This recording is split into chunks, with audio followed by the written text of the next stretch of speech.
Appuyez sur... Appuyez sur quoi? Le webinaire a bientôt commencé.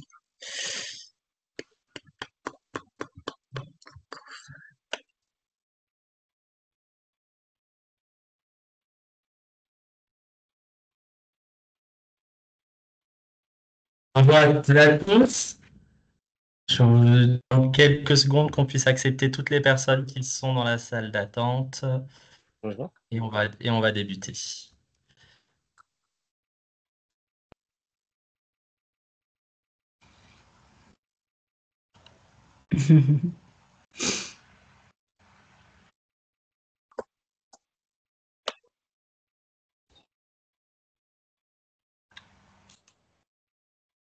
Microphone.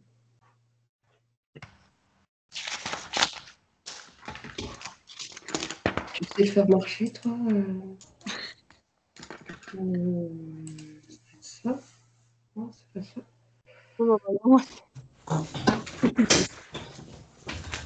Microphone, si tu veux éventuellement intervenir, mais sinon, a priori.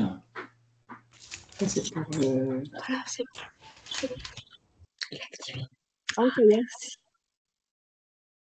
Bon, je me déconnecte.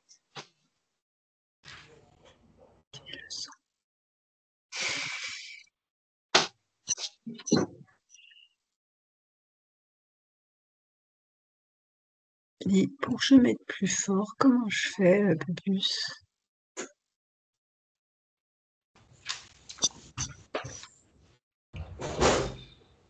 Attends. Là.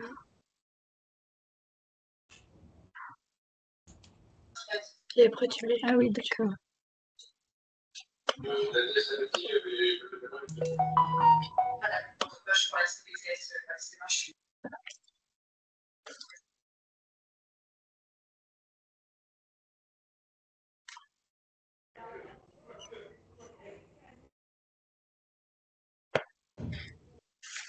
Allez, je vous propose de débuter pour pas qu'on prenne trop de retard sur l'ordre du jour.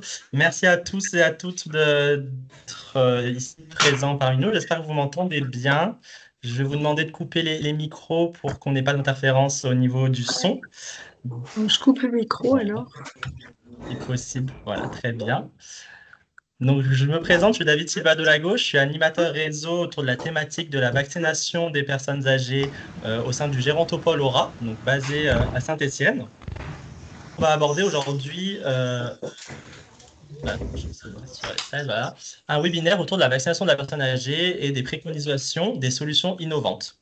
Donc, merci aux intervenants, à nos 3 intervenants d'être parmi nous et de nous éclairer de leurs propos. Merci aussi à tous ceux qui se sont inscrits et qui ont mis leurs suggestions, leurs interrogations dans le questionnaire d'inscription, ce qui nous a permis de structurer un peu le webinaire qu'on va vous présenter. On va le faire en 2 parties. Une première partie avec des propos introductifs, des éléments de contexte qui vont être faits par nos 3 intervenants. Puis une deuxième partie plus importante où on va revenir sur certaines thématiques qui ont été plébiscitées et on va vous apporter des éléments de réponse.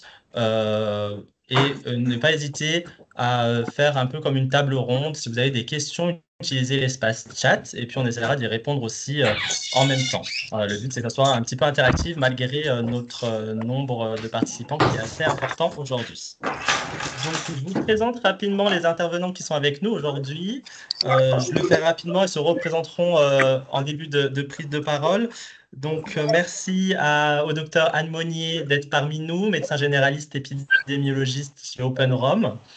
Merci au docteur Cécile Janssen, médecin infectiologue épidémiologiste au centre hospitalier d'Annecy-Genevois. Et merci au professeur Gaëtan Gavazzi, professeur de gériatrie au CHU de Grenoble. Voilà. Pendant que les derniers retardataires nous rejoignent, je laisse la parole au docteur Anne pour la première partie, donc qui va nous éclairer sur des éléments introductifs et plus précisément sur un état des lieux de la vaccination en France pour les personnes âgées. Je te laisse la parole. Oui.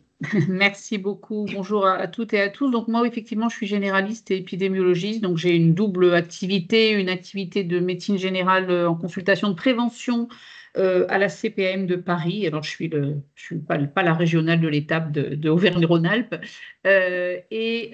Sinon, je travaille dans un bureau d'études où je fais beaucoup de formation, de surveillance, d'études épidémiologiques autour des maladies infectieuses et de la vaccination.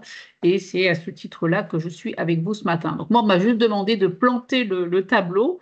Donc, si je vous ai affiché mes liens d'intérêt, bien sûr, j'ai essayé de vous le faire en 4 points. Donc, David, si tu peux passer la diapo.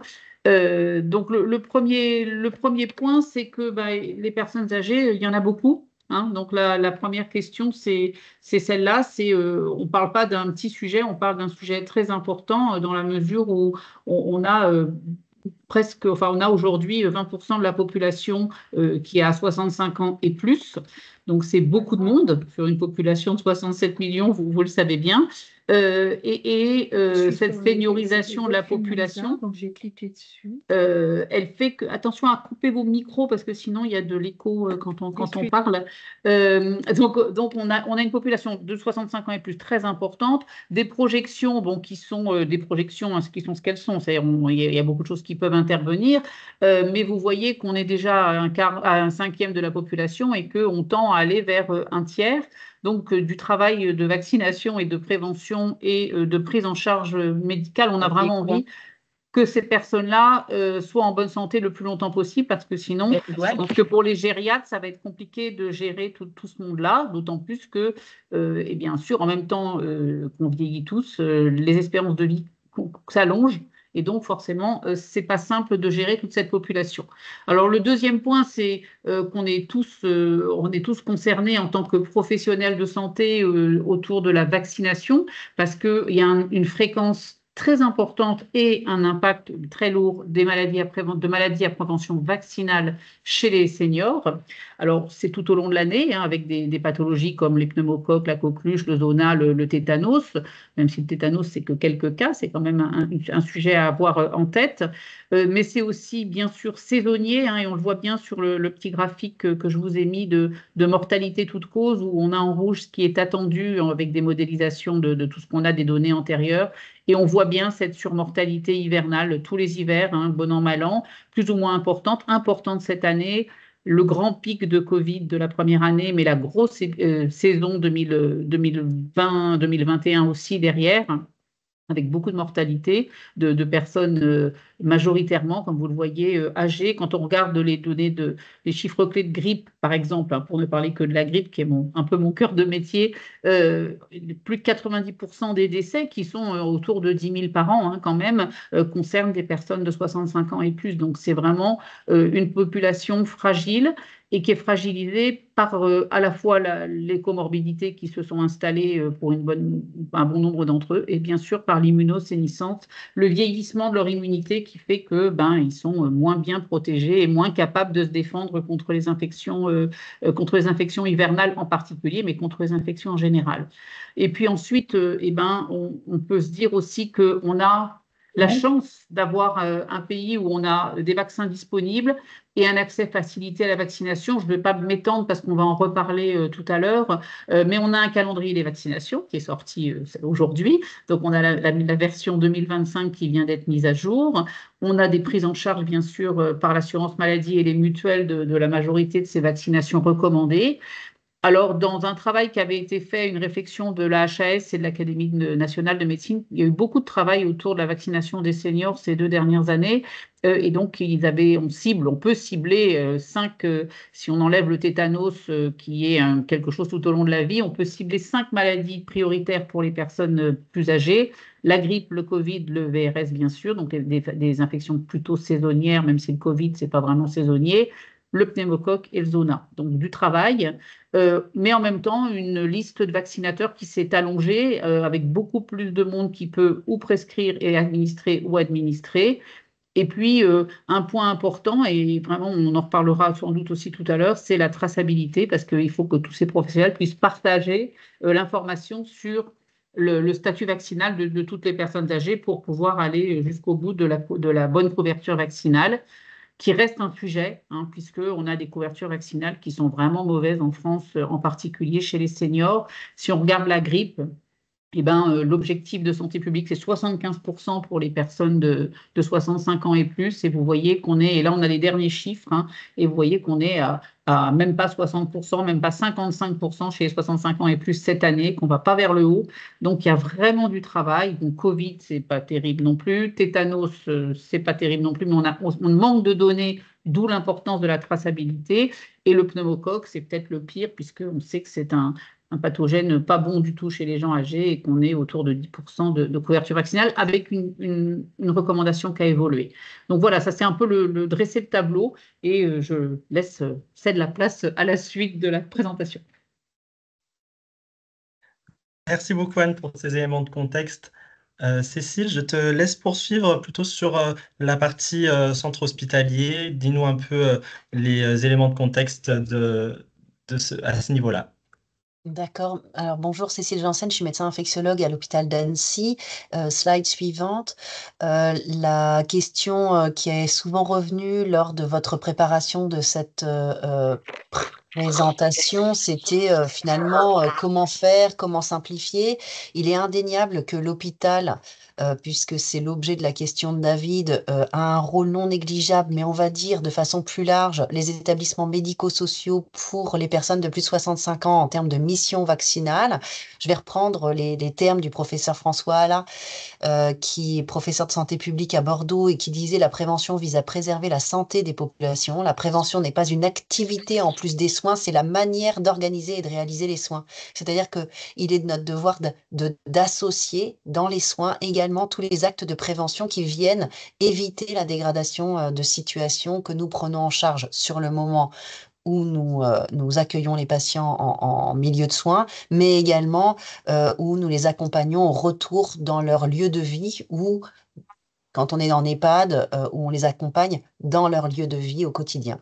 Donc, intégrer la prévention dans les parcours de soins, c'est notre rôle. Sensibiliser, bien sûr, les personnels qui nous entourent et qui entourent les patients.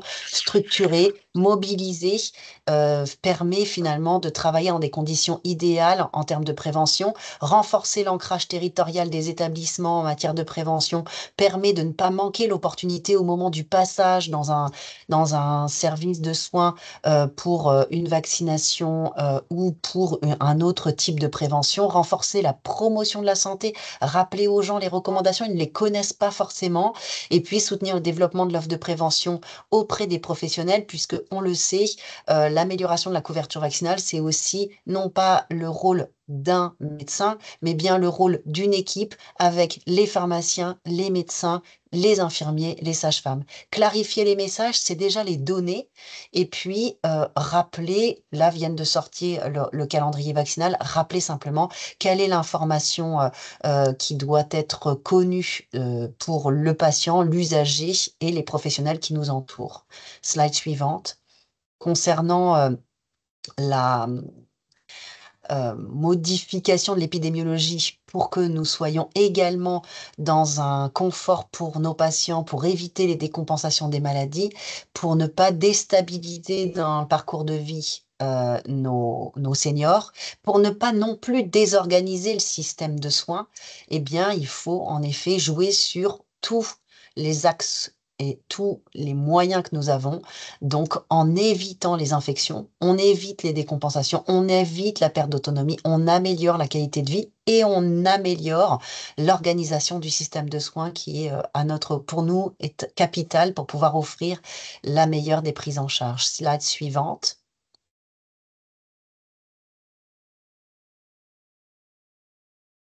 Enfin, pour que tout cela soit possible, eh bien, il faut le faire ensemble et il faut penser à un modèle adapté à nos territoires. C'est-à-dire où que nous travaillons, nous avons des interactions qui sont différentes, des moyens qui sont différents et il faut savoir, avoir l'opportunité auprès de nos collaborateurs politiques de santé pour demander les moyens qui nous sont nécessaires, pas forcément en RH, mais parfois organisationnels, l'accès à la vaccination par exemple, la facilitation en étant un peu mieux formé sur la traçabilité, et donc offrir une offre professionnelle de qualité, ça nécessite qu'ensemble, on intègre tous nos modèles en l'adaptant au territoire et on intègre la prévention des infections à tous les autres modèles de prévention des facteurs de perte d'autonomie. Slide suivante. Merci Cécile pour ces éléments concernant les centres de vaccination, les établissements de santé de manière générale. Est-ce que Gaëtan, tu peux nous faire un petit zoom sur plutôt le fardeau, quels impacts ont ces maladies sur notre population ciblée, donc les plus de 65 ans ici? Merci David, merci de l'invitation. Donc, je suis le professeur Gaëtan Gavasi, je suis professeur de gériatrie, et donc c'est à ce titre-là qu'on va discuter un petit peu plus, je dirais, des éléments différenciants du fardeau de la maladie tel qu'on l'a habituellement et les éléments un peu différenciants dans une population. Alors que moi, je ne vais pas définir comme âgée, mais vieillissante. On est toujours le vieux de quelqu'un, donc il faut avoir en tête qu'on peut soudainement devenir très vieux et qu'il y a un rôle des maladies chroniques qui est bien sous-estimé pour évaluer tout ça. Donc, je vous plante un tout petit peu le décor et vous allez comprendre pourquoi. Alors, slide suivante, vous voyez aussi mes liens d'intérêt, ils sont nombreux. Alors, on part d'un truc, on dit c'est un fardeau sous-estimé. Alors, quel est le fardeau de base, en fait? Le fardeau de base, ça peut être en partie l'incidence que vous a rappelé Anne tout à l'heure, en partie aussi Cécile, avec, on va dire, des maladies qui sont plus ou moins fréquentes, à plus ou moins de saisons, avec une grande variabilité en fonction des régions, et donc là aussi un mot important, une perception des maladies très variable. Parler du tétanos, on a la perception du tétanos, plus personne n'en a pratiquement. Donc, c'est difficile d'aller se dire on va se vacciner. Pourtant, les gens se vaccinent très facilement contre le tétanos. Donc, vous voyez, on va y revenir tout à l'heure. Alors, pourquoi moi je dois vous parler de quelques particularités gériatriques, ou en tous les cas qui atteignent les personnes vieillissantes? C'est que, en fait, la particularité du sujet vieillissant, c'est qu'il a de plus en plus de maladies chroniques, et il fait des complications aiguës des maladies chroniques. Il faut voir l'infection non plus comme une maladie qui a un début et qui a une fin, mais qui a un début et qui peut, chez un certain nombre de personnes qui sont vieillissantes et qui accumulent des maladies chroniques, la moitié des maladies chroniques qu'on a sont inconnues, et du médecin et de la personne. Donc là encore, on peut être tous les jours surpris. Et ce qui est intéressant, c'est que l'infection elle-même peut agir comme un trigger, en fait, et non seulement provoquer la rougeole, non seulement provoquer la coqueluche, non seulement provoquer la grippe, l'influenza, le pneumocoque, la pneumonie, la méningite, etc., mais des décompensations d'organes et aussi la survenue de complications aiguës de maladies chroniques. Alors, quand on regarde, vous voyez que dans les suites d'une infection, on peut aller jusqu'à 8 fois plus de risques dans le mois qui suit d'AVC, d'accident vasculaire cérébral. On a des épidémies d'AVC. On a des épidémies d'insuffisance cardiaque. Je rappelais ce matin en staff qu'on on était au mois fin avril, début mai. Le mois de mai, on fait s'il te plaît. On n'a pratiquement plus de décompensation cardiaque dans les services de gériatrie. On en a quelques-unes, mais vraiment, c'est des insuffisances cardiaques. Mais c'est parce qu'on vient de passer toutes les décompensations qui ont eu lieu pendant les phases d'infection virale hivernale ou même bactérienne. On a une augmentation de risque d'infarctus du myocarde multiplié par 10. On a bien sûr une augmentation du risque de surinfection pulmonaire quand on a eu une infection virale pulmonaire. Et puis quand on regarde la décompensation de diabète, etc. Donc en fait tout ça, ce qui est le paradigme de la grippe, en fait, ça peut se voir sur des maladies à prévention vaccinale que vous connaissez très bien comme la grippe, mais aussi avec le pneumocoque, mais aussi avec la Covid, mais aussi avec le VRS. Donc on voit qu'il y a tous ces éléments-là. Et tous ces éléments-là, ça veut dire plus d'hospitalisation. Alors ça, c'est le grand truc de tout le monde, c'est de calculer le nombre d'hospitalisations. La sévérité est basée sur l'hospitalisation. Il y a tout un pan qui n'est pas mesuré, et c'est en cela que c'est sous-estimé. c'est tous les gens qui ne sont pas hospitalisés et qui vont acquérir quelque chose qui est un petit peu sur votre gauche et qui est 23 à 35%. C'est un tiers des gens qui survivent de ces maladies à prévention vaccinale vont avoir une perte de performance physique. Alors, perte de performance physique pour vous, c'est plus faire le 100 mètres en 10 secondes, mais le faire en 15 secondes. C'est pas grave. Pour une personne vieillissante, ça peut être j'étais indépendant et je deviens dépendant pour les actes de la vie quotidienne. Plus être capable d'aller faire ses courses, plus être capable même de s'habiller tout seul. Donc, on voit que c'est une grosse perte de performance. C'est 25% de perte de performance. Et ça concerne près d'une personne sur 3. Donc, en cela, c'est vraiment très, très important. Et si on va sur une maladie qui paraît complètement anodine, et on peut passer à la slide suivante, qui est le zona, eh bien, voilà, le zona, ça paraît, mais vraiment, on a 250, 300 000 cas par an. C'est plutôt les vieux à près de 50 ans. Plus on vieillit, plus on a de risque de l'avoir. On peut faire un deuxième zona aussi. Enfin bref, le zona, c'est un petit peu d'éruption, mais c'est un peu d'éruption avec des douleurs. Et en fait, on s'est aperçu en étudiant le zona, c'est la première cause de méningoencéphalite chez le plus de 75 ans quand même. Et que du coup, c'est un tropisme vasculaire, c'est un tropisme cérébral important et ça décompense des comorbidités. Ça décompense des comorbidités, ça atteint les fonctions cognitives et ça donne de la douleur chronique pour près d'une personne sur 5 à un an après, chez les plus de 80 ans. Donc, de la dépression, de l'anxiété, de la iatrogénie, parce qu'on met plein de médicaments pour lutter contre la douleur, et ce sont pour la plupart des psychotropes. Donc, on met tout, même le zona, qui paraît être une infection virale qu'on maintient plus ou moins bien, et malheureusement, avec l'immunosénescence qu'on maîtrise moins bien, et bien notre immunovigilance qui diminue nous fait avoir de ce zona. Et ce zona va aller jusqu'à provoquer un déclin fonctionnel, à tel point qu'il y a un score spécifique du déclin fonctionnel associé au zona. Donc, on a vraiment un impact important avec ce virus. Et si on passe maintenant, parce qu'on parle des virus, mais on devrait parler aussi des infections bactériennes. Et on a une infection bactérienne, je dirais, presque paradigmatique, qu'on connaît tous, la pneumonie à pneumocoque, celle qui faisait peur à nos grands-parents.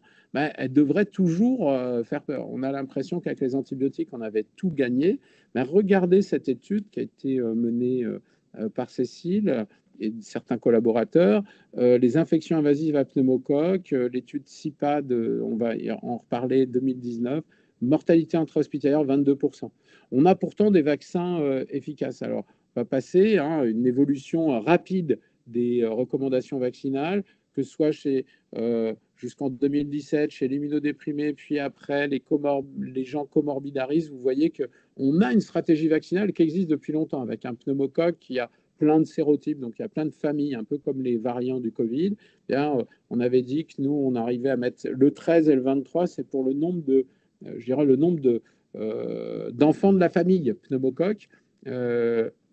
Et on arrive en 2024, on en a un seul maintenant, on a simplifié le schéma, disant 2024, on peut faire une seule vaccination, plus comme avant 2 PCV 13, puis pneumo 23.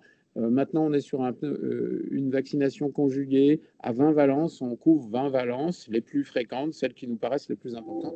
On pourrait revenir si vous avez des questions là-dessus. Alors, si on regarde cette étude, tu peux avancer. Donc, entre 2014 et 2022, 25 hôpitaux qui ont été impliqués, infection invasive, sang, liquide pleural, LCR, isolé, donc du pneumocoque. Ça a concerné le Rhône-Alpes, le Limousin, vous voyez, donc on a quand même une représentativité importante avec une définition claire des patients. Si vous passez au résultat, ça va faire un tout petit peu peur parce qu'on a des vaccins. Regardez dans cette population, le petit truc entouré en jaune, 7% de population vaccinée. Alors vous allez me dire, c'est pas différent entre l'époque 2014-2017 ou 2018-2022. On est très mauvais. Par contre, ce qu'on peut dire, c'est que ça hospitalise pas mal, ça hospitalise même beaucoup, puisque dans les 12 derniers mois, les gens avaient été hospitalisés à près de 40%. Si on regarde la gravité, et c'est sur le panneau de droite, l'admission en soins intensifs ou en réanimation, c'est près d'une personne sur 3. Voilà, alors pas de modification, mais peut-être pas les mêmes lits de réanimation au moment de la Covid que pendant la phase. On a l'impression qu'il y a une augmentation quand même du nombre d'infections à pneumocoque, mais quand même. Et quand on regarde la mortalité hospitalière, c'est-à-dire qu'on n'a pas la vision de la mortalité à 1 an, mais je peux vous assurer que la mortalité à 1 an est supérieure chez les gens qui ont eu une pneumonie à pneumocoque que les gens qui n'ont pas eu de pneumonie à pneumocoque.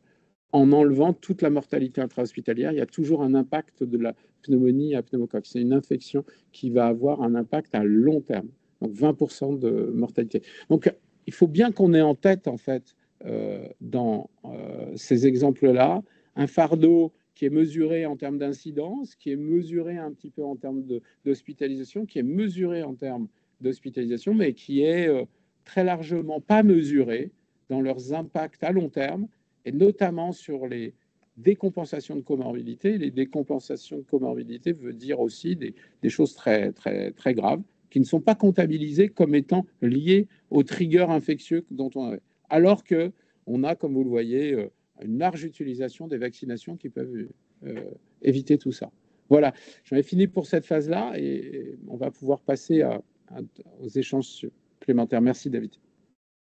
Merci à toi pour ces éléments. Avant de passer à la partie 2, je voulais revenir rapidement sur les quelques questions qu'on a. Alors, certaines seront abordées dans la deuxième partie, mais quand même beaucoup de questions autour du VRS. Est-ce qu'il est couvert par le vaccin Prevnar 20? Est-ce qu'un rappel est nécessaire quand on a déjà fait le vaccin Prevnar 20? Et voilà, donc déjà peut-être pour cette première question. Tu veux que je réponde, Gaëtan? Oui, vas-y, je t'en prie. Oui, oui donc alors Prevnar 20, c'est pneumocoque bactérie, VRS, c'est virus respiratoire syncytial. Donc, malheureusement, je dirais, il n'y a pas beaucoup de protection croisée, voire même pas du tout de protection croisée entre pneumocoque et VRS. Ce qui est intéressant, c'est de vacciner contre le pneumocoque pour éviter la surinfection pneumocoque sur une infection préalable VRS, ça c'est sûr. Donc, non, pas de protection croisée. Le VRS est des 65 ans et plus à risque et de tous les 75 ans et plus, et toujours dans le calendrier vaccinal, il est resté, il est bien mis dans ce calendrier vaccinal 2025, mais avec la petite note, cette spécificité des nouveaux calendriers vaccinaux depuis l'année dernière, d'avoir des vaccins recommandés mais non pris en charge pour l'instant. Donc, on attend de voir si d'ici l'automne, le vaccin sera pris en charge, puisque c'est une vaccination saisonnière. Eh bien, merci pour ces éléments. Une question rapide pour Cécile sur le coût des vaccins quand on est à l'hôpital, notamment en court séjour, qui impute sur les budgets. Voilà, peut-être sur les conventions CPM que les établissements peuvent faire. Un petit mot, Cécile. Alors en effet, aujourd'hui, il faut être centre de vaccination polyvalent pour pouvoir passer convention avec la CPAM. Actuellement, que ce soit la CNAM, la DGS, il y a un travail en cours pour essayer de permettre que les conventions soient systématiques, voire qu'un décret puisse ouvrir l'opportunité que chacun ait des vaccins qui soient pris en charge et non pas viennent peser sur la part financière de la prise en soin de nos patients. Donc, pour les centres, comme je suis sur le centre hospitalier d'Annecy, je vais vous expliquer comment on fonctionne. On fonctionne effectivement avec une convention CPAM. Cette convention CPAM nous permet d'avoir des vaccins qui sont remboursés pour la part Sécu par la CPAM à l'hôpital. Et donc, pour tout patient qui vient dans l'établissement, on le vaccine, on fait un point sur sa situation vaccinale, on fait le rattrapage vaccinal et ensuite, quand il est plus dans la phase aiguë de sa prise en soin, on est assez rapidement force de proposition pour le vacciner pendant l'hospitalisation ou lorsqu'il revient en consultation. Et on a les vaccins à disposition en consultation, ainsi qu'une traçabilité à disposition en consultation pour que le patient n'ait pas à se poser la question, patient ou entourage, concernant son statut vaccinal. On est déjà dans un peu les petits trucs et les conseils, mais pourquoi pas, je pense qu'il faut laisser la parole. Claire, il y a l'histoire des vaccins onéreux, etc., et l'hôpital qui, c'est une petite solution, mais c'est une grande solution que propose Cécile. Va falloir y penser aussi pour les EHPAD, parce qu'on voit qu'il y a beaucoup de vaccins Voilà, quand vous êtes dans un EHPAD à budget global, les vaccins qui arrivent, là, ça va être un coût. Alors, soit ils sont bien pris en charge, et comme le rappelait Anne, ce n'est pas encore le cas de tous. Je pense à celui qui a été mis en avant il y a l'année dernière, qui est pour la première fois Alzona. Il a un coût qui est avec 2 injections qui est quand même assez important. Bon, on y revient tout à l'heure, mais je pense que c'est vraiment des éléments de suivi et d'accord préalable, et c'est des petites solutions qui peuvent faire de grandes rives, de grands fleuves après avoir fait des petits torrents. Très bien, merci. Oui, on va revenir sur certains éléments. Sur la partie 2 que je vous propose de débuter, on va revoir quelques thématiques qui nous sont venues aussi de vos questionnements. On va commencer avec, si la slide veut bien passer, avec l'organisation de la compétence vaccinale. On voit qu'il y a beaucoup d'acteurs dans cet écosystème et que maintenant plusieurs professionnels de santé peuvent effectuer l'acte vaccinal. Donc, comment on se coordonne dans tout ça? Comment sont structurées les choses? Peut-être Gaëtan, pour commencer, est-ce que le médecin traitant aujourd'hui reste le pivot de cette organisation, ou est-ce que c'est étendu, est-ce qu'on doit inclure plus de liens entre les personnes? Alors, là, c'est une vraie grosse question. On pourrait se rappeler que la compétence vaccinale a été largement élargie au moment de la Covid. Hein, on a fait vacciner les pompiers, etc. Donc, en fait, on pourrait former beaucoup de gens, on pourrait donner beaucoup plus d'opportunités. Mes collègues vont certainement revenir là-dessus avec, je dirais, les opportunités vaccinales qui ont été données à d'autres corps de métier. Le médecin traitant reste une personne très référente. On le reverra peut-être aussi tout à l'heure sur la capacité à accepter soi-même un vaccin, la perception qu'on peut en avoir. Le professionnel de santé est en premier lieu pour les personnes vieillissantes ou âgées ou très âgées. Le médecin traitant est une personne assez importante dans la décision de se vacciner. Néanmoins, les organisations actuelles, et donc c'est l'autre versant de la question, les organisations actuelles, les formations actuelles des médecins traitants ne les poussent pas à être, je dirais, des acteurs principaux, et voire de moins en moins. On n'a pas, je dirais, 20 heures de formation autour de la vaccination. On n'a pas 100 heures autour de la prévention.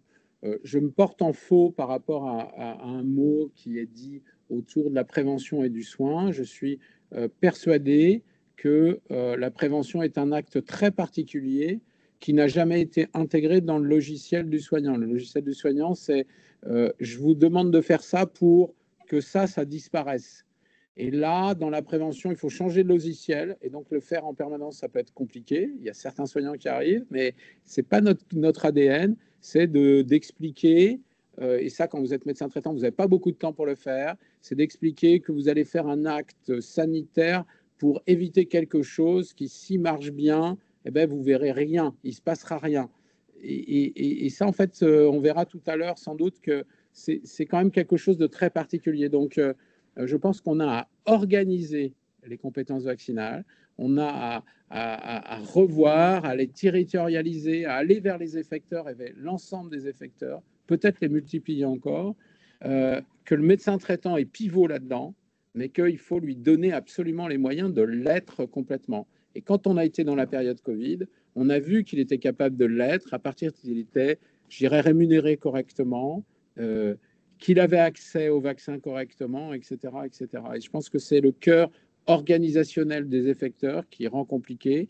Sachez qu'on est un des seuls pays d'Europe où on a eu 10% des plus de 80 ans qui n'ont reçu aucune dose de vaccin Covid. Et c'est parce qu'on n'était pas organisé de base. On est revenu, bien sûr, à une base. Voilà ce que je pourrais dire, on va dire, de cet aspect-là. Très bien, merci. Le rôle des pharmaciens dans tout ça, donc leurs compétences ont été élargies aussi. C'est des acteurs qui sont aussi en proximité avec des populations, notamment dans des populations rurales. Anne, peut-être un mot sur comment organiser Oui. cette coordination? Alors oui, les pharmaciens ils sont rentrés dans le circuit de la vaccination avec la grippe, d'abord en étude pilote depuis 2017. Ça s'est accéléré bien sûr au moment de Covid. Je crois que maintenant, il y a eu un peu de frilosité des autres professionnels de santé vaccinateurs, à commencer par les généralistes bien sûr. Mais je crois qu'aujourd'hui, on n'a plus besoin de se dire on n'a plus besoin de prouver que les pharmaciens font le job, puisqu'ils vaccinent, je n'ai pas le pourcentage de cette année, mais ils font au moins 60% des vaccins grippe et ils font quasi tous les vaccins Covid. Alors, je ne parle pas de l'hôpital, hein, je parle en ville, bien sûr. Donc, ça, en plus, on a rajouté depuis 2023 la prescription de tous les vaccins, du calendrier, et depuis cette année, enfin, ou depuis l'année 2024, les préparateurs et préparatrices qui peuvent faire le geste pour alléger aussi le vaccinal sous la responsabilité du pharmacien pour alléger un peu l'activité de vaccination. Donc, beaucoup de pharmaciens, au début, il y en a certains moi j'ai fait beaucoup de formations de pharmaciens, il y en a pas mal au début qui venaient un peu voir de quoi il s'agissait, mais qui n'étaient pas forcément, on ne sentait pas qu'ils allaient forcément tous être impliqués. Puis finalement, aujourd'hui, les patients savent qu'ils peuvent, en tout cas pour la grippe, le Covid, qu'ils peuvent pousser juste la porte de la pharmacie pour avoir un vaccin. Et maintenant, il faut que tout le monde sache qu'on peut faire tous les vaccins du calendrier vaccinal à partir de l'âge de 11 ans à l'officine, mais ça devient une ressource parce qu'évidemment, c'est la meilleure, c'est un peu comme ce que disait Cécile tout à l'heure à l'hôpital, quand on a le patient à vacciner, le vaccinateur et le vaccin au même endroit, c'est le plus simple. Et les médecins généralistes, en tout cas en partie, attendent aussi d'avoir l'autorisation d'avoir des vaccins dans leur frigo, qu'ils n'auraient toujours pas donné, pour essayer aussi de se remettre dans la boucle. Ça reste quand même les meilleurs prescripteurs dans le sens motiver les patients et convaincre les patients qui ont vraiment confiance dans leur médecin traitant autour des vaccinations. Donc c'est vrai qu'il faut leur donner tous les éléments pour pouvoir être le pivot, comme le disait Gaëtan. Très bien, Cécile, peut-être sur qu'est-ce qui se passe du coup à l'hôpital avec tous ces changements. Alors, l'impact sur le système de soins, là, Mm. je vous le présente sous deux axes, c'est-à-dire d'abord savoir quel a été l'impact du fardeau, puisque vous n'êtes pas tous censés savoir qu'il y a eu une création de 2 unités médicales d'hospitalisation en plus, là, cet hiver, suite au plan blanc qui a été quand même très largement suivi au niveau national, hein, c'est pas uniquement sur Aura, mais au niveau national. Et donc, on a dû réorganiser. Réorganiser, ça veut dire sans augmentation de personnel, bloquer des lits. Il y a eu des fermetures de blocs. Les anesthésistes, les réanimateurs sont venus nous aider, mettre la main à la pâte, participer à la prise en soin des patients en hospitalisation. On a dû trouver des moyens pour que des infirmiers, des assistantes sociaux qui travaillaient dans d'autres services participent également à la prise en charge dans ces unités-là. Et bien entendu, on a souffert de la saturation et de l'engorgement des services d'urgence. Indéniablement, tout ça peut être limité si on limite la circulation virale, si on limite les impacts en lien avec les décompensations de comorbidité.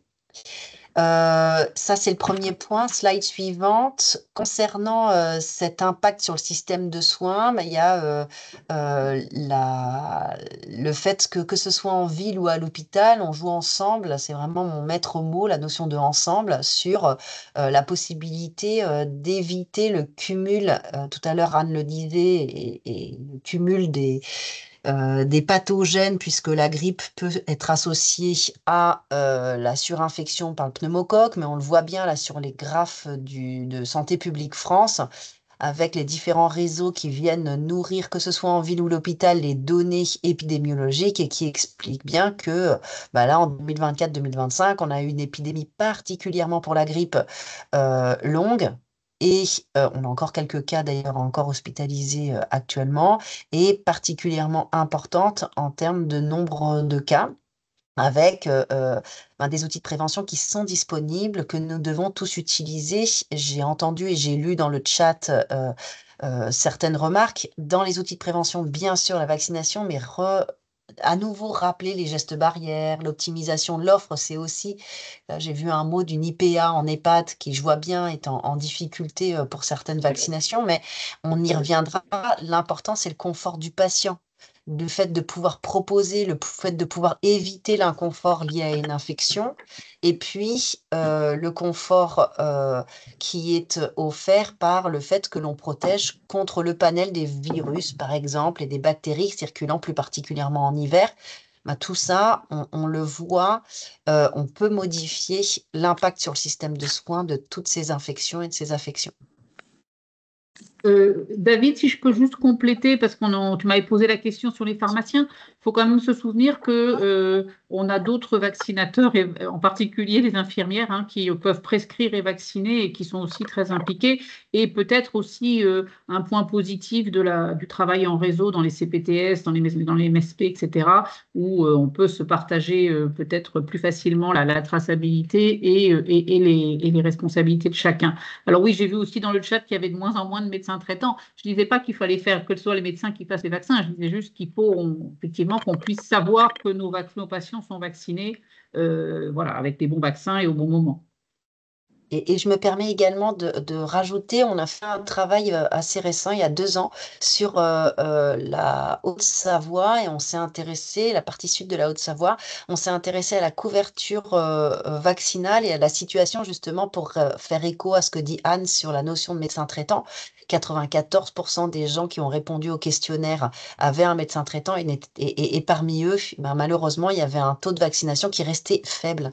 Alors, bien entendu, il faut répondre à la raison pour laquelle les médecins ne vaccinent pas, soit parce qu'ils n'ont pas accès au vaccin, soit parce qu'ils vont avoir du mal à s'y retrouver en termes de temps sur leur consultation pour vacciner. Mais il est important de se dire que même si les pharmaciens sont extrêmement dynamiques en vaccination, ils ne peuvent pas à eux seuls permettre d'avoir une couverture vaccinale performante. Il faut que tous ensemble, on vaccine. Donc effectivement, infirmiers, pharmaciens, médecins, sages-femmes, ensemble. Et donc tout ça, je rebondis sur le chat et également sur les propos qu'on voulait énoncer, sur la traçabilité et la cohésion de toutes ces actions.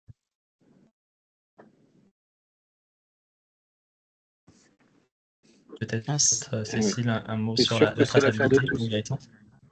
Alors, la traçabilité, c'est indéniablement le bas qui blesse. Ce matin, j'étais sur un stand avec l'ARS et le GCS, et en fait, qui travaille à améliorer la traçabilité avec l'outil du carnet de vaccination électronique. Mais oui, c'est l'affaire de tous, c'est-à-dire du patient lui-même, du professionnel, de l'entourage du patient familial, de façon à ce qu'on ait la possibilité de vacciner tout en ayant une visibilité sur l'historique de vaccination de chacun. Slide suivante. Juste peut-être pour compléter cette histoire de traçabilité, avant d'avoir les solutions, sur les 25 dernières années, 3 études ont été faites via le Ginger, via l'Observatoire de risque infection en gériatrie, etc. En fait, on est quasiment en mobilisant tout le monde. On fait de la conciliation vaccinale, qu'on appelle maintenant à l'hôpital, un peu comme la conciliation médicamenteuse. On arrive à 50-60% de connaissance du statut vaccinal. Il y a encore 4, et ça n'a pratiquement pas bougé. Donc on voit qu'il y a un vrai trou, mais je pense que tu vas nous donner quelques solutions, Cécile. Alors en fait, pour moi, la solution, c'est vraiment d'utiliser un outil auquel nous pouvons tous, professionnels de santé, avoir accès et auquel le patient peut avoir accès. Donc en fait, l'intérêt, c'est que c'est un suivi collectif. Le Ségur, normalement, va impacter d'ici 2 ans. Alors, c'est toujours trop lent, mais bon, voilà, on va dire qu'il faut avancer à la vitesse de l'informatisation des professionnels et à la vitesse des producteurs de logiciels. Mais en tout cas, le Ségur va faire que le lien entre le DMP et nos logiciels métiers vont permettre d'implémenter cette vaccination plus aisément. Slide suivante, pardon. Logiciel suivant, c'est bien le problème. Logiciel suivant, ça serait peut-être la bonne idée. C'est peut-être ça, en fait, la solution. En fait, l'idée de la traçabilité, c'est d'éviter la sous-vaccination, bien sûr, mais ça permet aussi que pour chacun, on se retrouve dans l'historique. Ça permet aussi d'améliorer la facilité à se faire vacciner, parce que quand je vais chez le pharmacien, il faut qu'il sache ce qui s'est passé avec l'infirmière, avec la sage-femme ou avec le médecin. Et l'outil permet également de faire un point grâce au carnet de vaccination électronique entre le dossier médical. On peut avoir des problématiques médicales qui vont permettre de changer un petit peu la stratégie vaccinale. Slide suivante. Sur les outils que nous avons, tous les professionnels de santé ont une carte CPS. Moi, par ailleurs, je n'utilise pas la carte CPS, j'utilise la carte ICPS. Et donc, sur mon téléphone portable, j'arrive à me connecter sur le DMP grâce à cette carte ICPS sur mon téléphone portable. Slide suivante. Et une fois qu'on est identifié, on rentre dans le DMP très simplement, n'importe où, avec l'accès dmp.fr. Slide suivante. Et une fois que vous avez ces éléments, vous avez la possibilité de rentrer le numéro de sécu de votre patient et dans le DMP, avoir accès au carnet de vaccination. Quand on le raconte comme ça paraît long. Grosso modo, ça prend 5 minutes. Donc, il s'avère que pour mes consultations, ainsi que pour tout passage en hospitalisation, je rentre la vaccination, ce qui permet de ne pas avoir à revacciner parce qu'on ne sait plus où on en est, le patient. Très bien, merci beaucoup pour ces éléments. Merci également Anne Gaëtan pour les réponses aux questions du chat. On n'aura pas le temps de tout aborder. Je voulais revenir sur les arguments, quelles choses on peut mettre en avant auprès à la fois des patients, des résidents en EHPAD, mais aussi à la fois des professionnels de santé qui sont de temps en temps dans certains services peu vaccinés. Qu'est-ce qu'on peut mettre en place? Je vais commencer peut-être, il y a beaucoup de choses qu'on peut mettre en place. Déjà, la communication, c'est ce qu'on disait. Alors, la traçabilité, je pense que pour les professionnels de santé, c'est la clé. Alors, les autorités de santé nous parlent de simplicité, de simplification des calendriers de vaccination. On n'est pas tout à fait encore tout à fait prêt pour. Alors là, on va se limiter aux 65 ans et plus, donc ça va peut-être être un petit peu plus simple. Je dirais que cette année, la grande simplification, c'est quand même maintenant d'avoir pour le pneumocoque une seule dose et tous les 65 ans et plus, donc il n'y a plus besoin de réfléchir aux facteurs de risque et aux comorbidités. Le tétanos, c'est tous les 10 ans et c'est tous les 10 ans. C'est à âge fixe normalement à 65, 75, 85, 95. Mais voilà, au minimum, c'est tous les 10 ans. Mais l'âge fixe, c'est quand même beaucoup plus simple pour savoir où on en est dans la traçabilité des vaccinations. Le pneumocoque, j'ai dit, la grippe, c'est une dose par an. J'ai vu qu'on parlait de est-ce qu'il faut rappeler que le vaccin doit être fait dès qu'il est disponible. Je dirais que pour tout vaccin, quand on a le patient et qu'on lui parle d'un vaccin qu'il doit faire pour la période où on est, il faut le faire. Il ne faut pas commencer à se dire et si la grippe commence plus tard, etc. Parce que effectivement, c'est vrai que l'efficacité vaccinale va baisser au fur et à mesure de la saison, mais on sait que quand on laisse repartir le patient qui doit faire un vaccin avec vous le ferez une autre fois, on prend quand même fortement le risque qu'il ne le fasse pas. Donc ça, c'est un point important. Covid, on est sur deux doses pour les 80 ans et plus, et pour les 65 qui auraient des comorbidités, ça va être une dose par an. Et puis, le Zona, on le fait une fois. Le VRS, alors on le fait, il y avait une question là-dessus, on le fait une fois pour l'instant. Mais c'est les 75 ans et plus. Alors ça aussi, dans la simplification, ces âges qui peuvent être 75, 80, là c'est quand même 65, c'est pas très simple pour le vaccinateur qui doit retenir beaucoup d'autres choses dans son activité de soins, qui n'est pas que la vaccination. On joue un peu au loto avec tous ces chiffres. Donc c'est vrai que d'avoir ces petites cartes, c'est peut-être ça la simplification, c'est d'avoir des petites cartes qui nous rappellent ce qu'on doit faire. Mais voilà, pour moi, c'est vraiment l'argumentation, on peut y passer 3 heures. Donc moi, je vais passer la parole à mes camarades. Mais ce que je peux vous dire, parce que je fais beaucoup de vaccinations et beaucoup d'argumentation, c'est malheureusement que ce qui marche le mieux, c'est de prendre le temps. Et c'est pas ce qu'on a le plus dans le soin. Donc, c'est de prendre le temps d'expliquer, d'essayer de comprendre ce qui peut bloquer ou les arguments, les éléments de connaissance dont les gens ont besoin. Après, il ne faut pas être déprimé si on n'y arrive pas. Il faut se dire qu'on a semé une graine et que si tous les autres professionnels de santé qu'il va rencontrer en remettent une couche, à un moment, le patient va se faire vacciner. Je dirais qu'il y a deux niveaux, peut-être. Cécile, je prends la parole, puis je te laisserai après compléter, mais sur la problématique, on va dire, de la vaccination, il y a une vision individuelle, une vision collective. Une vision individuelle sur l'histoire des arguments, c'est tout ce qui traite de l'hesitancy, globalement, c'est la défiance. Hein. Est-ce que je vais... Bon, alors là, il faut quand même calmer un peu les choses. Des gens très, très, très, très opposés, il n'y en a pas. Beaucoup, c'est moins de 5% et voire moins. Des gens qui se vaccinent beaucoup et qu'on n'a pas besoin je dirais, de motiver. Je dis bien de motiver, pas de convaincre.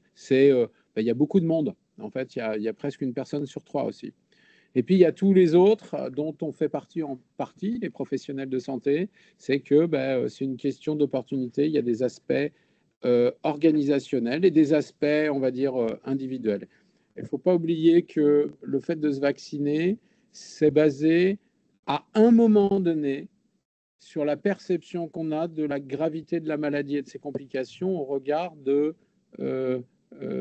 l'effet bénéfique attendu et des effets indésirables d'un vaccin. Et donc, et c'est une perception. Donc, c'est très particulier. C'est pour ça qu'on a besoin de motiver les gens.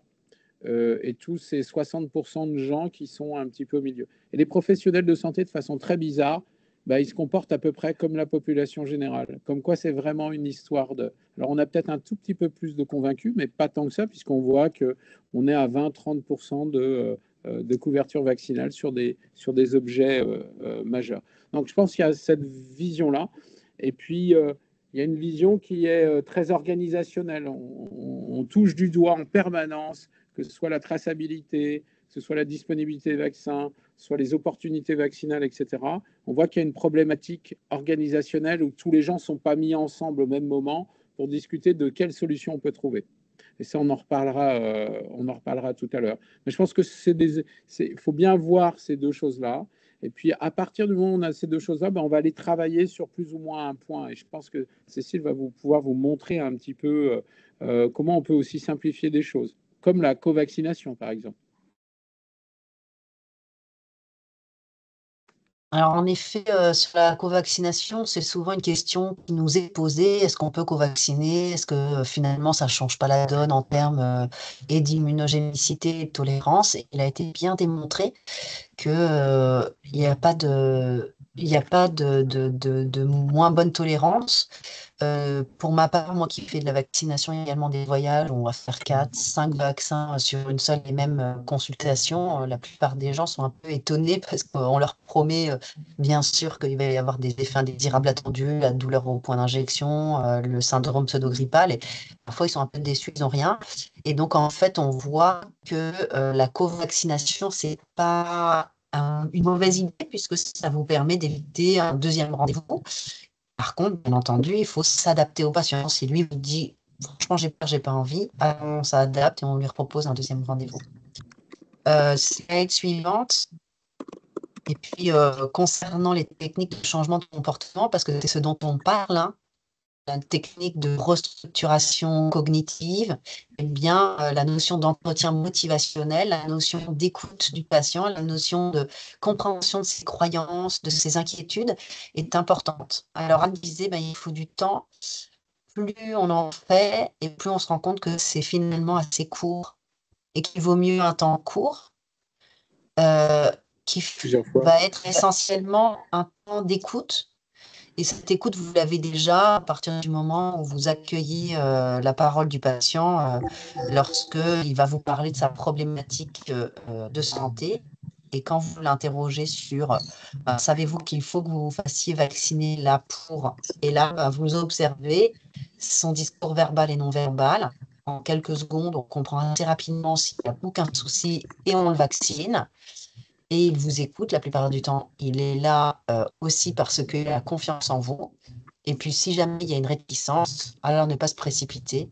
Et puis, accompagner avec l'offre d'une nouvelle perspective, l'attention vis-à-vis d'émotions qui peuvent être tout simplement modifiées par une explication simple ou la réponse à une question. Et puis parfois, le fait de dire, OK, je vous vacciner pour déjà le tétanos et puis le zona. Là, vous avez besoin de réfléchir pour le Covid. J'entends. Je vais vous donner les réponses à vos questions et puis on en rediscute. Vous vous faites vacciner en sortant. Vous avez la pharmacie. Il n'y a aucun souci. Voilà, ça peut être des choses très simples et surtout se positionner sans se mettre de barrières. Souvent, les barrières viennent de nous-mêmes. On anticipe des positionnements, on anticipe une posture. Alors qu'au final, déjà, si on donne ce que nous avons à donner, c'est-à-dire de l'information et l'offre de vaccination, on a passé à peu près 80% de la limitation. Cela est Parfait, suffisant. Ouais. merci beaucoup pour ces éléments. Le temps file.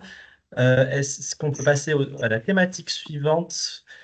Alors, ça sera sur la vaccination en EHPAD. Beaucoup de questions autour de ça. Gaëtan, je te laisse la parole pour cette thématique-là, avec beaucoup de questions Alors, autour de l'information aux patients, des oui, remboursements, alors des je pense absences de que médecins coordinateurs. voilà, alors il y a beaucoup de choses. Alors il y a des choses qui s'organisent en fait au préalable. Et je pense que là encore, il y a un aspect organisationnel. Il faut être prêt à vacciner.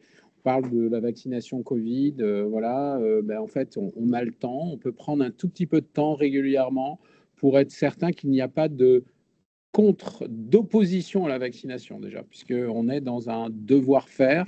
Alors pour les gens qui ont tous les éléments de décision, on leur propose comme à n'importe qui.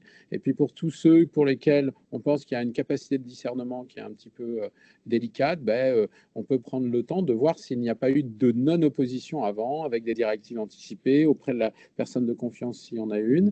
Et s'il n'y a pas d'opposition, il n'y a pas de raison de ne pas le faire. Une des questions, c'était d'avoir des ordres permanents et de dire à l'entrée, sachez que nous, pour des questions aussi de collectivité, on propose systématiquement la vaccination et ça fait partie d'un certain règlement interne de l'EHPAD. Donc il y a plusieurs façons en fait. Quand on rentre dans une collectivité, il y a des règles, il y a des règles de fonctionnement. Voilà, même si on a envie d'être souple avec les résidents, il y a des aspects aussi qui sont de l'ordre de la collectivité. Comme je disais tout à l'heure, il y a la perception, etc., il y a l'individualité et il y a la collectivité. Ce qui est une vraie discussion par rapport aux professionnels, par exemple, de santé qui travaillent dans ces EHPAD, mais aussi à l'hôpital, d'ailleurs. On est dans une vraie discussion autour de ça et je pense qu'il n'y a pas de bonne chose. On sait que plus on en parle, plus c'est clair, plus on augmente les couvertures vaccinales partout. Il faut savoir que les couvertures vaccinales en EHPAD sont plutôt bonnes, on va dire, à part pour la Covid actuellement, avec cette crainte un peu particulière et je dirais un petit ras-le-bol. Comment on peut faire? Nous, on suit l'épidémiologie du Covid et on dit sur la deuxième partie, on va dire la deuxième dose, on dit surtout soyez prêts à vacciner.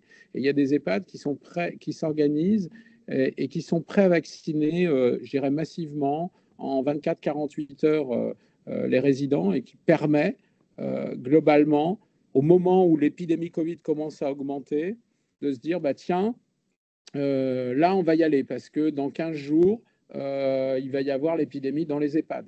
Ça, on l'a fait déjà 2 fois et je dirais, il y a des EHPAD qui veulent vacciner aux bonnes dates et puis il y en a d'autres qui s'adaptent un petit peu, qui permettent de laisser un petit peu souffler les gens dans, je dirais, leur appréhension par rapport à ça. Donc, il y a ces éléments-là qui sont à la fois organisationnels de façon très forte. Là où on va arriver dans une difficulté financière maintenant, les aspects financiers, alors c'est à la fois organisationnel et financier, c'est en effet ce qui a été évoqué dans le chat autour de la vaccination Zona, autour de la vaccination de main VRS selon le niveau de remboursement, etc. Et je pense que de la même façon, on le verra tout à l'heure dans les petites solutions qu'on propose avec le programme Prévax, demain, ça peut être des actions auprès de CEPAM, etc., d'aller chercher, CEPAM et mutuelles, d'aller chercher des solutions, je dirais simples, qui mettent à disposition les choses.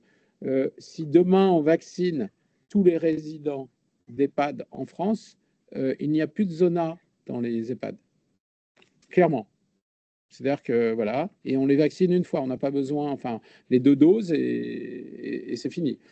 Si on prend la population des plus de 85 ans, c'est à peu près la même chose. 85 ans, on a une espérance de vie de 7-8 ans, on vaccine et c'est terminé, il n'y aura plus de zona dans cette population-là. Donc c'est vraiment très, très important. Alors, je ne sais pas si j'ai répondu à tous les éléments, mais il y a des éléments organisationnels, il y a des éléments autour des professionnels de santé. Là, c'est d'une complexité un petit peu plus importante et je pense qu'il faut adresser cette problématique dans un esprit très collectif, au même titre que Cécile disait, il y a des moments où on avance de 2 pas, il faut accepter de reculer d'1 pas, mais si on fait ça tous les ans, nous on l'a vu dans nos unités, en 5-6 ans, on était passé de 15-20% de couverture vaccinale auprès des professionnels de santé, à peu près 80% avant la période Covid. Et puis là, on a recommencé à travailler. Eh bien, merci beaucoup Gaëtan pour ces éléments. On reviendra sur les questions, même a posteriori du webinaire si besoin, si vous avez d'autres interrogations. Pour une dernière partie très rapide, le temps, on est déjà en retard. Sur les initiatives prometteuses, les projets que porte chacun des territoires, où est-ce qu'on en est? Est-ce qu'il y a des choses qui se mettent en place? Anne, Gaëtan, je vous laisse la parole. Je vais commencer peut-être. En fait, il se passe beaucoup de choses quand même. C'est peut-être ça le point le plus positif, c'est que je trouve même sur la semaine de vaccination, on n'a jamais vu autant de choses qui partagent autant d'informations un peu partout. Donc ça, je pense que c'est une bonne nouvelle. J'ai vu que ce matin, le ministère avait publié sa stratégie vaccinale 2025-2030 et vous regarderez, il y a un petit document qui est bien fait et ça donne vraiment exactement les axes dont on vous a parlé aujourd'hui. Alors, les outils, c'est avant tout le calendrier vaccinal où on aimerait, parce que j'ai vu qu'on disait oui, mais le VRS, c'est pas remboursé. Oui, on aimerait qu'on arrête de nous mettre dans le calendrier vaccinal des vaccinations qu'on ne peut pas faire ou dont on ne sait pas si elles vont être remboursées ou pas remboursées, parce que pour nous, ces professionnels, c'est très compliqué de savoir où on en est et comment aider les patients. Moi, de mon côté, dans ma structure, et Gaëtan et Cécile, on est tous impliqués. On est en train de travailler aussi sur. Il y a à la fois la vaccination et à la fois le bien vieillir. Et donc, on travaille sur un livre blanc dont on espère qu'il sortira à l'automne autour de la vaccination des seniors, donc qui reprend un peu tout ce qu'on se dit aujourd'hui. Il y a aussi une plateforme à laquelle je participe qui s'appelle Vaccination et Lien Social, qui est un outil que vous pouvez partager avec vos patients pour les aider à répondre à leurs questions. On met en ligne des documents validés. Il y a des ateliers aussi en visio le soir si ça vous intéresse. Donc, ne pas hésiter à vous inscrire ou à regarder régulièrement. Il y a aussi quand même le site de l'État, Vaccination Info Service, qui donne beaucoup d'informations avec un versant patient et un versant population et un versant professionnel. Voilà pour moi. Il y a 1000 choses, donc on ne peut pas tout dire. Oui, je pense, c'est difficile de tout dire. Déjà donner des éléments d'action, Cécile, il y a la semaine vaccination, toute l'implication de tout le monde. Nous, on travaille tous ensemble, là, Anne, Cécile, on travaille sur un livre blanc autour des infections respiratoires pour alerter à la fois le public, alerter les politiques de l'impact et du fardeau en fait de ces maladies et de l'efficacité. Il y a eu des questions sur l'efficacité de la vaccination à prévenir non seulement les maladies, mais à diminuer la sévérité de ces maladies et notamment l'impact particulier de tous ces vaccins autour des complications cardiovasculaires, des complications neurologiques et des complications autour de la dépendance qui grèvent beaucoup la qualité de vie et qui coûtent très cher à la population. Donc, il y a cet aspect-là, puis il y a une autre chose qui est plus en aura, là, où tout le monde...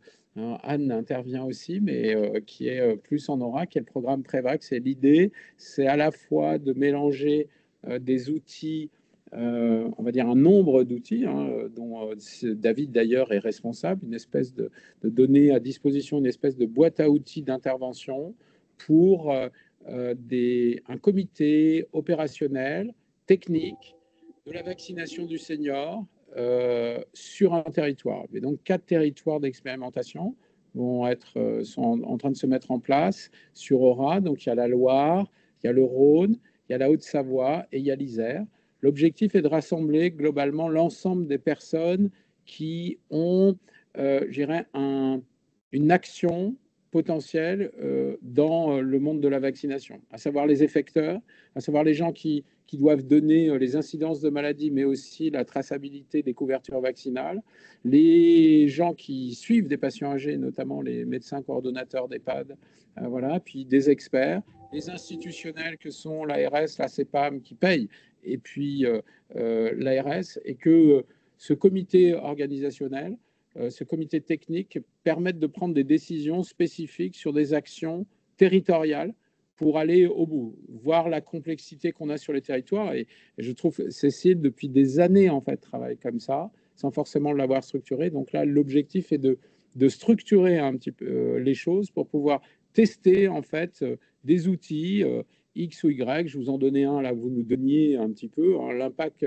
qu'on pourrait avoir en EHPAD sur un lien avec la CEPAM pour rembourser les choses, c'en est un.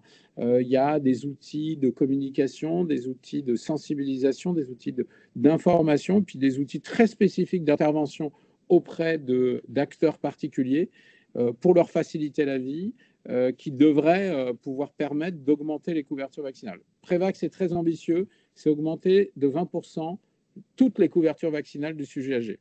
Voilà. Zona, c'est moins de 3%, pneumocoque, c'est moins de 15%, etc., etc. Donc, on a un vrai challenge. Bon, c'est un programme sur 4 ans. Donc, voilà, vous serez certainement, pour ceux qui sont dans cette région-là, en tous les cas, très mis au courant, en tous les cas. Suivez bien cette actualité. Voilà. Très bien, merci beaucoup. Ça s'approche de la fin. Je vous laisse la parole pour un dernier mot de conclusion à chaque intervenant, s'il vous plaît. Anne, je te laisse commencer. Oui, il faut que j'ouvre mon micro, pardon. Oui, donc on doit mieux faire, hein, parce que vous avez vu, je vous ai quand même montré en introduction que la couverture vaccinale était vraiment pas bonne. Donc on a, en particulier chez les 65 ans et plus, on a les outils. Alors à part le VRS, on a le remboursement, on a les vaccinateurs qui sont nombreux, donc il faut partout, quelles que soient les organisations, mettre en place des coopérations. Hein, moi, je pense vraiment, il faut y penser. Peut-être les pharmaciens et peut-être les infirmières aussi. Aujourd'hui, ce qu'il faut qu'ils fassent, c'est d'être plus proactifs, parce que jusque-là, ils font les vaccins qu'on leur demande de faire, ou les patients qui apportent des bons, majoritairement, hein, parce que je sais qu'en Auvergne-Rhône-Alpes, il y a aussi une action assez forte de l'URPS pharmacien pour faire progresser les pharmaciens vers la proactivité pour les patients. Donc vraiment, il faut viser la meilleure couverture vaccinale, et finalement, à chaque fois qu'on voit quelqu'un dans le soin, qu'on soit pharmacien, infirmière, hospitalier, peu importe, on doit penser vaccination le plus souvent possible et profiter de ce contact pour mettre à jour ou en tout cas prescrire quand on n'a pas les vaccins nécessaires. Merci. Merci Cécile. Un dernier mot?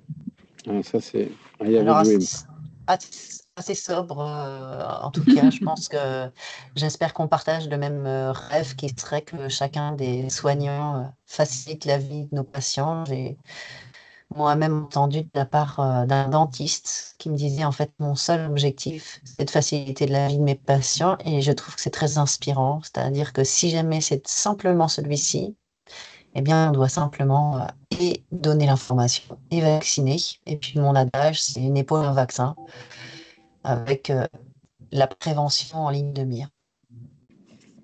Merci Cécile. Gaëtan, un dernier mot? Moi, je souscris à tout ce qui a été dit. Et donc, je dois en rajouter un message. Et voilà, bien vieillir, éviter la dépendance, c'est utiliser en effet tous les moyens qui vont permettre, en tous les cas, chacun des gens. J'aime beaucoup l'idée du service rendu. Et je pense que la vaccination, c'est pour l'instant le meilleur service rendu qui a été fait à la population depuis des dizaines, bientôt centaines d'années. Voilà, et j'espère qu'on va pouvoir tous y contribuer d'une certaine façon. Le projet Prévax avec le Gérontopool en est un exemple qui dit, comme le dit Cécile, aller encore plus loin ensemble. Et c'est un petit peu l'objectif. Donc, si le ensemble, c'est se retrouver à quelques centaines, un prochain webinaire ou, en tous les cas, sur des lieux où on peut améliorer cette couverture vaccinale, ce sera avec un énorme plaisir. Et merci de l'organisation. Merci. Merci beaucoup. Alors, je conclue. Je voulais vous laisser terminer avec un questionnaire de satisfaction. Vous pouvez le scanner. Le lien sera également dans le chat et on vous l'enverra également par mail, ainsi que les slides pour les intéressés. Je voulais également vous dire que un replay qui sera disponible sur la chaîne YouTube du Gérontopole Aura. Je vous invite à le partager également. Merci également à tous ceux qui ont partagé ce webinaire sur les territoires. Je remercie l'ARS en particulier qui a fait un travail sur la diffusion de cet événement-là, mais également les départements, les équipes soignantes sur les centres hospitaliers, etc. Donc vraiment merci pour votre participation et la diffusion de l'événement. Donc le replay est disponible sur la chaîne YouTube. Je vous laisse également mes coordonnées en fin de slide pour toute question qui resterait en suspens. N'hésitez pas à me contacter. Et également, j'attire votre attention une dernière seconde sur notre rôle aussi en tant qu'acteur pour la recherche autour de la vaccination. Donc là, je vous mets des questionnaires sur la recherche donc portés par le SAGE Saint-Étienne. Si vous avez aussi, vous, sur vos territoires, d'autres questionnaires ou d'autres études que vous menez, n'hésitez pas à nous les faire remonter, nous, au Gérontopole Aura, pour une diffusion sur l'ensemble du petit réseau qu'on a créé aujourd'hui sur la vaccination du senior. Donc ça, je voulais également vous en parler, vous en toucher 2 mots. Et puis, je vous laisse du coup mes contacts ici. Merci aux 3 intervenants pour leur temps et leur apport précieux sur cette thématique-là. Et voilà, je vous souhaite une excellente après-midi et une excellente journée. Au revoir. Au revoir. Au revoir, à bientôt à tous. Bonne journée. Au revoir à tous. Au revoir. Bonne journée.